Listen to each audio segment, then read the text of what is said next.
Cameroun, tension de trésorerie, la masse salariale du personnel de l'État inquiète. Le gouvernement camerounais commence à montrer de sérieux signes de panique, au fur et à mesure qu'augmente la masse salariale du personnel de l'État.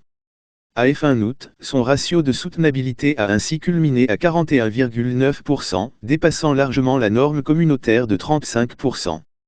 De 1009,3 milliards de francs en 2021, elle devrait atteindre 1064,6 milliards pour le prochain exercice, représentant une augmentation de 5,5% en glissement annuel.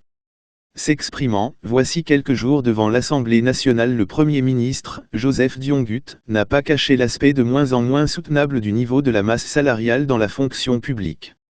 Celle-ci, a-t-il souligné, croît annuellement de 5,6% en moyenne en dépit des multiples opérations d'assainissement du fichier solde de l'État. Entre 2006 et 2017, le volume des salaires payés par l'État du Cameroun a connu une progression annuelle plus rapide, 7,8%, que la croissance moyenne des recettes fiscales, 7,5%. Le ratio de soutenabilité s'est ainsi fortement dégradé, passant de 34,7% en 2006 à 38% en 2017, puis à 37,4% en 2019.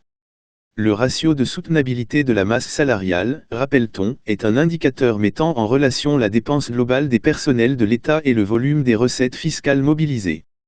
Il permet d'évaluer le seuil acceptable desdites dépenses en fonction des capacités de mobilisation des recettes fiscales de l'économie.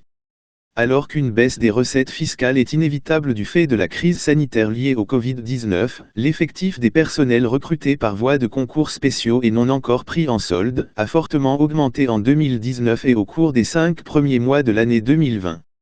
Lors du débat d'orientation budgétaire 2020 à l'Assemblée, le ministre des Finances, Memphi, Louis-Paul Motaz, a déclaré que ceci va induire dans les années à venir une hausse de la masse salariale, compromettant ainsi les capacités de l'économie à respecter le plafond de 35,0% de ratio de soutenabilité fixé par la CEMAC dans le cadre de la surveillance multilatérale au niveau communautaire.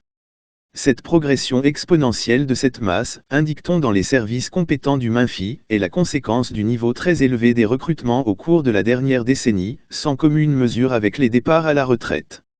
On l'attribue aussi à l'absence d'une harmonisation réelle des informations entre le système actuel de gestion de ces ressources humaines, CGP, et le système de gestion des dépenses salariales, Antilope, s'agissant notamment de la synchronisation des informations sur la carrière des personnels de l'État et les dépenses conséquentes.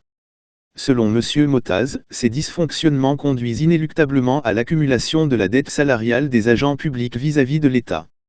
Ce à quoi s'ajoute l'épineux problème de la répartition globale des effectifs en fonction des besoins réels avec le recours systématique au recrutement. Et d'expliquer que les déficits de personnel observés dans certaines structures ne sont pas mis en relation avec les surplus observés dans d'autres.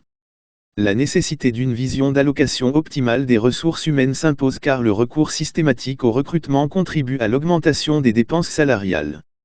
À tout ceci, il convient de mentionner le phénomène des fonctionnaires fictifs, dont les vecteurs se trouvent au cœur même du système, et ce malgré les opérations successives d'assainissement du fichier solde de l'État, qui en 2021 ont permis au Trésor public de réaliser une économie de l'ordre de 51 milliards de francs, selon les données officielles.